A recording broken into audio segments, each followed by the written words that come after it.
ఏ బాటైనా పర్వాలేదంట, సమయంతో సాగటమే మన సింపుల్ సిద్ధాంతం.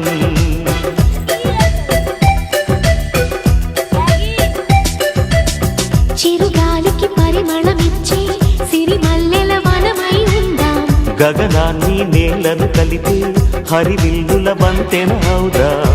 ఆనందం అంటే అర్థం మనమందా, ప్రతి పూట పాతై సాగే హుషారు సరిగమలో.